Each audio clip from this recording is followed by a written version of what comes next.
बच्चों आज परो 7वीं जमात हुंद ब्याक सबक बाबा जत्तू। बाबा जत्तू जाव 1411 ईस्वी मं जोम सोब किस गहार गामस मज। यह गाम छुन माता वैष्णव देवी हिंद मशहूर अस्थान पे ज्यादा दूर। जत्तू ओस लकचार पेठे नेक काम करान, ज्यादा वक्त ओस खुदा सिंदिस इबादतस मज गुजारान, अकिस बेकिस ओस अथरोट करान, हलाल रिजिक ओस कमावान, जुल्मस तो ज़ालिमस खिलाफ पन्ने जोस गिंदान, इंसाफ करान, बश तो फाक लदन खावान चावान तो दाय सन्स इबादत करन ओस सु जिंदगी हुंद मकसद जानान। जत्तू ओस दपान परुद तो पनुन, परुद गो वपर गसन हिवी जानन। तमिस ٲस माता वैष्णव देवी हंज यस तो पस सु ओस गंडल पट तमिस पूजान। जत्तू ओस स्योद साद पजियोर तो जुल्मस खिलाफ लड़न वोल वलवीर। जत्तू सन्ज रच रच काम तो बुजुर्गी हिंद रूह रकान वुचित होत लूको तमिस जवानी मजे बाबा जत्तू वनुन। सु गो हमेशा खतर अमे नाव मशहूर। दपान बाबा जत्तुवस ٲस अख कोर, तस ओस नाव बुआ कुली। सु येल थन प्योन गो युथुई सु जाय तो तस मोय मोज। बाबा जत्तुवस वोत सख दोख।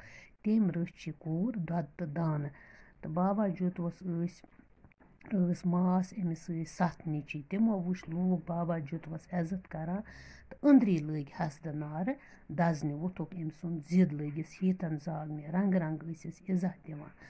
सु गो मजबूर, चोल पनुन गाम त्रवित तो सु ओस न वाद वादस तो लोर तुलनस लोर। चलान चलान वोत कान्हा चकस नक पंजोड़ गामस मज। अम जमान ओस भीम देव सुन नाबालिग नीचू अजायब देव जमुक राज।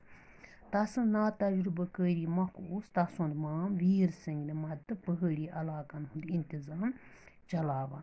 वीर सिंह हंगदार तो बाबा जत्तुवन मंज तमिस कमावन बापत कह जमीन युथ ओजक बेटहेस, मतलब काम कार बनहेस, सु कमाये कह पोंस।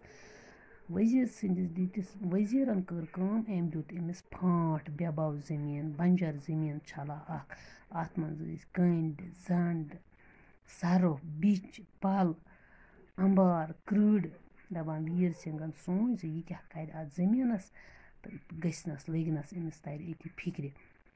दपान महद सपुद यह फैसल सपुद यह जमीन फसल युस नेर चूरम हिस्स दी बाबा जत्तू सरकारस कुन 3 हिस्स रटि पानस। दपान बाबा जत्तुवन हसा कर कोठ तो कल मिलवित काम, वारिया काम कर, मेहनत कर। सु ओस बांगि नेरान, चांगि अचान, सु ओस सुबह सुलि नेरान, चीर ओस यिवान और तो दपान अत हसा बने अम हसा कोर यह जमीन फसल वपदावनस लायक। अत पे हसा बने वारिया कनक।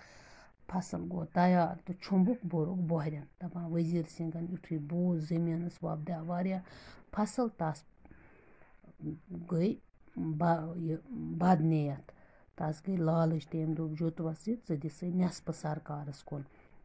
बाबा जत्तू गो अत नाइंसाफी पे हैरान।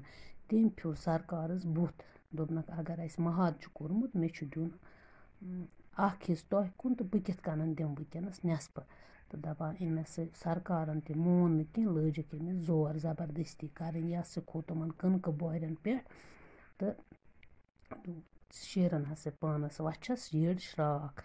दपान सोरी कनक हसा गो खूने खून। बुआ कूली ते जोल मल सिंद चैंताय मज पान। दपान बाबा जत्तू हसा ओस अम विज सिर्फ 17 वुहुर।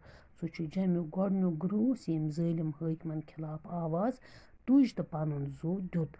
मजलूम ग्रेस्तन दियुतन पनुन हक छारन तो जुल्मस खिलाफ लड़न खतर हौसला। दपान यह बनो डोगरी लुक रेवाज हुंद अहम किरदार। अमिस मुतलिक छु डोगरी जबान मज वारिया लुक बात ते मौजूद। दपान बाबा जत्तू सुन समाज छु जहरी गामस मज। अत समाज पे छु प्रत वरी कार्तिक पूर्णिम दो मेल लगान, यथ मज जम्मू, पंजाब, हरियाणा, दिल्ली तो हिमाचल प्रदेश पे आमत यात्री शिरकत करान छ। अत जाय छु बे ते वारिया समाज। बाबा जत्तू सुन समाज सुन तर्ज तामीर छु शुमाली हिंदुस्तान केन मंदिरन हियो।